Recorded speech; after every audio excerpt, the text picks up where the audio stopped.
हाय लोगोफोर, दिनै आं मोनसे एप्सनि सोमोन्दै फोरमायनो सानदों। बे एप्सनि मुङानो जाबाय फ्रीचार्ज।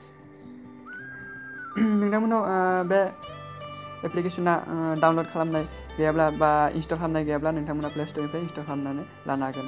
स' आंना अलरेडि इनस्टल खालामखानाय दङ, स' आं इनस्टल खालामबाय थालिया। स' भिडिअखौ जागायदोनोसै। नोंथांमोना फ्रीचार्जनि गेजेरजों रिचार्ज खालामोब्ला बा इलेक्ट्रिसिटिनि बिल हरोब्ला, ओमफ्राय गेस बुकिं खालायोब्ला, फ्लाइटनि टिकेट बुकिं खालायोबा बेफोरनि गेजेरजोंबो केशबेक मोननो हागोन।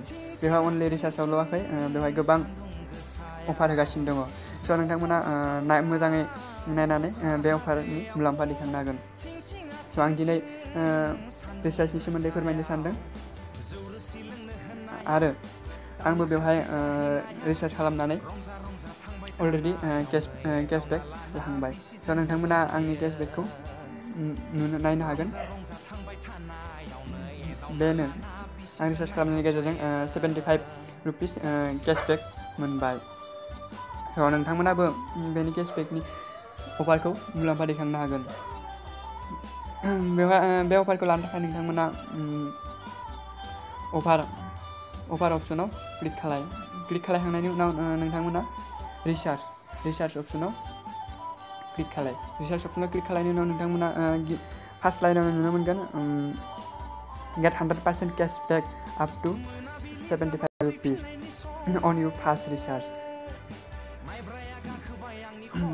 आरो मोनसे खोथा, नोंथांमोना बे अफारखौ फ्रीचार्जनि गेजेरजों खेबसेबो रिचार्ज खालामफेराखै बा फार्स्ट टाइम रिचार्ज खालामनो नागिरदों, अब्लासो नोंथांमोना बे अफारखौ लानो हागोन। स' ओंखायनो नोंथांमोना मोजाङै गोसोआव लाखि। नोंथांमोना खेबसेबो रिचार्ज खालामफेराखैब्ला, फार्स्ट टाइम रिचार्ज खालामनो नागिरदोंब्ला, अब्लासो नोंथांमोना बे केशबेकखौ मोननो हागोन। स' नोंथांमोना बेवहाय क्लिक खालामखांनायनि उनाव बेवहाय क्लिक खालामबाय। क्लिक खालामनायनि उनाव बे टार्म्स एन्ड कन्डिसनखौ मोजाङै फरायनानै नायो। बे टार्म्स एन्ड कन्डिसनखौ फरायखांनायनि उनाव नोंथांमोना ट्रान्जेकसनाव क्लिक खालाम। आरो मोनसे खोथा, बे अफारखौ बिथांमोना अनलि 30 जुनसिमल' होगासिनो दङ। स' ओंखायनो नोंथांमोना जाय बे केशबेकनि मुलाम्फा दैखांनो सानदों, बिथांमोना थाबैनो रिचार्ज खालामनानै बे केशबेकनि मुलाम्फाखौ लानो हागोन। बेवहाय नोंथांमोना जा नाम्बाराव रिचार्ज खालामगोन बे नाम्बारखौ बेवहाय टाइप खालामनांगौ। नाम्बारखौ टाइप खालामखांनायनि उनाव डान अप्सनाव क्लिक खालाम। ओमफ्राय क्लिक खालामखांनायनि उनाव नोंथांमोना जायखिजाया रिचार्ज प्लेनखौ बा बेवहाय क्लिक खालामनानै ओमफ्राय बेसे रुपिसनि रिचार्ज खालामगोन बेनि एमाउन्टखौ बेवहाय टाइप खालाम। स' टाइप खालामखांनायनि उनाव नोंथांमोना डान क्लिक खालामखांनायनि उनाव बेवहाय प्रम' क'डआव निउ 75 बेखौ टाइप खालामनायनि उनाव नोंथांमोना एप्लाइआव क्लिक खालाम।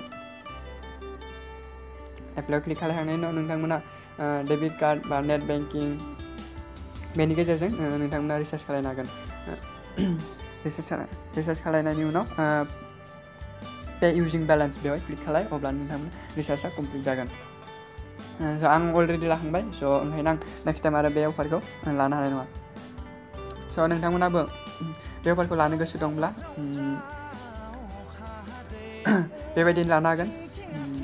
स' नोंथांमोना भिडिअखौ मोजां मोनदोंब्ला लाइक खालाम, शेयार खालाम आरो चेनेलखौ साबस्क्राइब खालामनो दाबाव। गोजोन्थों।